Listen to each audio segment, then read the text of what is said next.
السلام عليكم ورحمة الله وبركاته.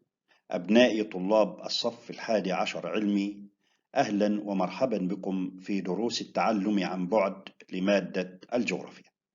درسنا اليوم عن الجزء الثاني من الخصائص الطبيعية لقارة أمريكا الجنوبية، وسوف نتناول في هذا الدرس مظاهر السطح في قارة أمريكا الجنوبية، وهي: أولا المرتفعات الغربية، ثانيا الهضاب، ثالثا السهول. أهداف الدرس: يكون الطالب قادرا على أن يعدد مظاهر السطح في قارة أمريكا الجنوبية، يقارن بين هضاب قارة أمريكا الجنوبية، يذكر أنواع السهول في قارة أمريكا الجنوبية. نظرية زحزحة القارات أو الانجراف القاري. يعتقد بعض الجغرافيين أن قارة أمريكا الجنوبية كانت جزءا من قارة إفريقيا، ثم انفصلت عنها بسبب عدد من العوامل. لاحظ عزيزي الطالب هذا الشكل الذي يوضح المراحل التي مرت بها القارات حتى وصلت إلى الشكل الذي تبدو عليه القارات حاليا.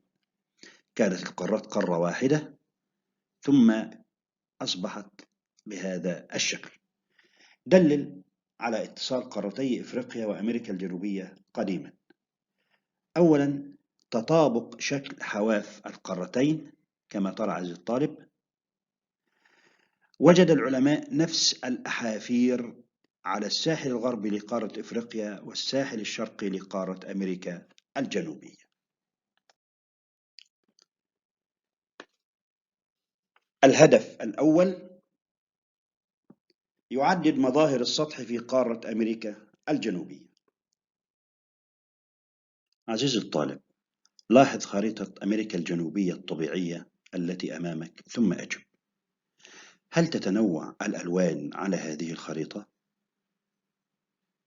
أحسنت، تتنوع الألوان على خريطة أمريكا الجنوبية. فما دلالة تنوع الألوان على الخريطة الطبيعية عزيزي الطالب؟ بالطبع يدل تنوع الألوان على تنوع مظاهر السطح كما نرى في مفتاح الخريطة. فما هي مظاهر السطح في قارة أمريكا الجنوبية؟ مظاهر السطح في قارة أمريكا الجنوبية تضم المرتفعات الغربية، الهضاب، السهول. المرتفعات الغربية ومتمثلة في جبال الإنديز. الهضاب ومتمثلة في هضبة جيانا في الشمال، هضبة البرازيل في الشرق، هضبة باتاجونيا في الجنوب. أما السهول بقسميها: السهول الفيضية فتتمثل في سهول اللانوس، سهول السلفاس، سهول البنباس. السهول الساحلية مثل سهول المحيط الأطلنطي والسهول المطلة على المحيط الهادي. أولا، المرتفعات الغربية. جبال الإنديز هي سلاسل جبلية شديدة الارتفاع والتضرس، يصل متوسط ارتفاعها 4000 متر فوق مستوى سطح البحر. حدد الاتجاه العام لامتداد جبال الإنديز. أحسنت عزيزي الطالب، كما ترى من خلال الخريطة فإن الاتجاه العام لهذه الجبال تمتد من الشمال إلى الجنوب بمحاذاة ساحل المحيط الهادي. تمثل هذه الجبال عائقا أمام حركة النقل والمواصلات بين الساحل وبين الداخل. فما السبب عزيزي الطالب؟ أحسنت، كما قلنا سابقا فهي جبال شديدة الارتفاع وتتميز بوعورة التضاريس.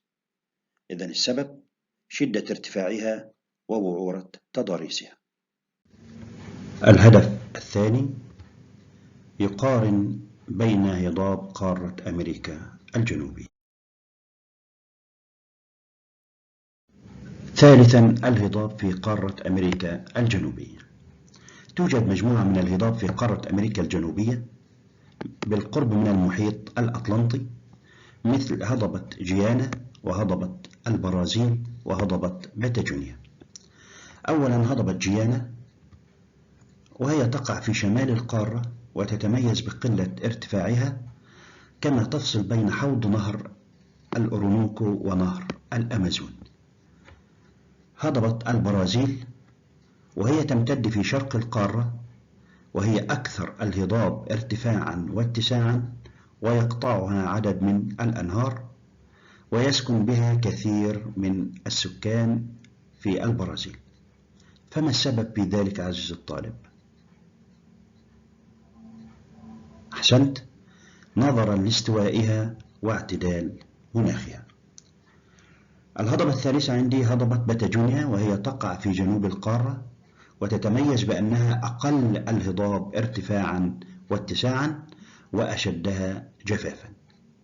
فما السبب في شدة جفاف هضبة باتاجونيا؟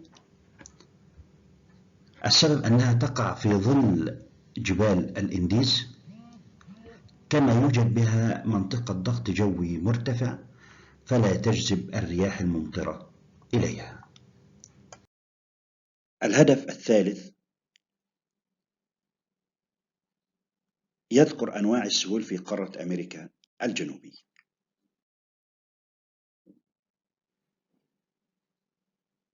ثالثا السهول. أولا السهول الفيضية، وأهمها 3 سهول في قارة أمريكا الجنوبية، وهي سهول اللانوس، وسهول السلفاس، وسهول البنباس. السهول الساحلية كما قلنا، وهي سهول المحيط الأطلنطي وسهول المحيط الهادي. السهول الفيضية، أولا سهول نهر الأورينوكو المعروفة بسهول اللانوس. كما ترى عزيزي الطالب، تمتد أقصى شمال القارة، ويجري بها نهر الأورينوكو الذي يصب في المحيط الأطلنطي. ثانيا سهول حوض نهر الأمازون المعروفة بسهول السلفاس، تعد أوسع السهول في العالم، ويجري بها نهر الأمازون ويصب في المحيط الأطلنطي، وتتميز بوجود أكبر غابة استوائية في العالم. ثالثا وأخيرا سهول حوض نهر لابلاتا المعروفة بسهول البنباس، تمتد في جنوب القارة كما ترى عزيزي الطالب، وتشغل معظم مساحة الأرجنتين. ويتكون هذا النهر، نهر لابلاتا، من فرعين، هو نهر بارانا ونهر باراغواي. وتتميز هذه السهول بقيمتها الاقتصادية. ما السبب عزيزي الطالب؟ وهذا سؤال مهم. السبب انتشار المراعي بها. السهول الساحلية في قارة أمريكا الجنوبية: 1. السهول الساحلية المطلة على المحيط الأطلنطي، وتتميز هذه السهول بالاتساع. ما السبب عزيزي الطالب؟ سبب استواء السطح وعدم وجود الجبال. السهول الساحلية المطلة على المحيط الهادي، تتميز هذه السهول بالضيق. ما السبب عزيزي الطالب؟ السبب هو وجود جبال الإنديز وقربها من الساحل. الغلق الختامي: اكتب عزيزي الطالب مدلول الأرقام على خريطة قارة أمريكا الجنوبية التي أمامك. 1. جبال، أحسنت، الإنديز. 2. هضبة، أحسنت، البرازيل. 3. نهر بوركت، الأمازون. 4. هضبة، أحسنت، باتاجونيا. 5. هضبة جيانا. 6. سهول البنباس. بارك الله فيكم. الواجب المنزلي: عزيزي الطالب، عليك الدخول على نظام إدارة التعلم LMS، وذلك للإجابة على سؤال درس اليوم. ملاحظة: سيتم تسجيل الحضور من خلال الإجابة على السؤال. وبذلك نكون قد وصلنا إلى نهاية درسنا اليوم، وإلى لقاء آخر في الجزء الثالث من الخصائص الطبيعية لقارة أمريكا الجنوبية.